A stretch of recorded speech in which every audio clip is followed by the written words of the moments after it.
And AP ప్రమోషన్లో భాగంగా AP CM Chandrababu నేడు సింగపూర్ వెళ్లనున్నారు. 6 రోజుల పాటు అక్కడ పర్యటిస్తారు. పెట్టుబడులను సాధించడమే లక్ష్యంగా చంద్రబాబు ఈ పర్యటనకు వెళ్తున్నట్లు సమాచారం. పర్యటనలో ఇన్ఫ్రా ప్రాజెక్టు, లాజిస్టిక్ కేంద్రాలను చంద్రబాబు సందర్శించనున్నారు.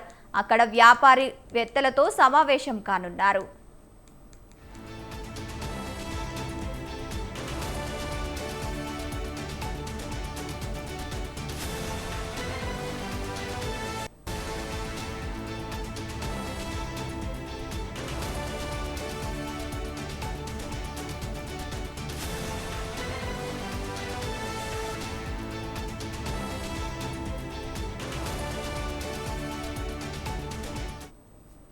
సింగపూర్లో ప్రపంచ ప్రఖ్యాతిగాంచిన కంపెనీ ప్రతినిధులు, యాజమాన్యాలు, పారిశ్రామికవేత్తలతో భేటీ అవుతారు.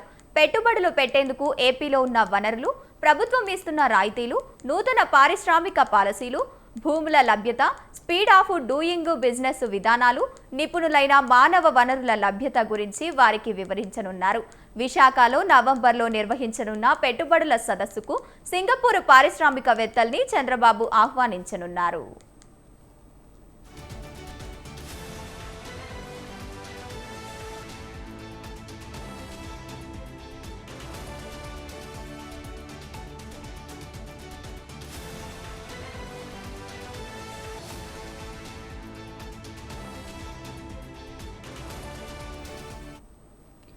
అలాగే సింగపూర్లోని ప్రవాస భారతీయులను సైతం చంద్రబాబు కలిసే అవకాశం ఉంది. పేదరిక నిర్మూలన కోసం తెచ్చిన P4లో భాగస్వాములు అవ్వాల్సిందిగా ప్రవాసాంధ్రుల్ని కోరనున్నారు. డిజిటల్ ఎకనామీ, ఫిన్టెక్లపై నిర్వహించే బిజినెస్ రౌండ్ టేబుల్ సమావేశాల్లో చంద్రబాబు పాల్గొంటారు. సింగపూర్లో నిర్వహించే బిజినెస్ రోడ్ షోకు హాజరవుతారు. ఆ దేశంలోని వివిధ మౌలిక సదుపాయాలు, లాజిస్టిక్ కేంద్రాలను కూడా సందర్శిస్తారు.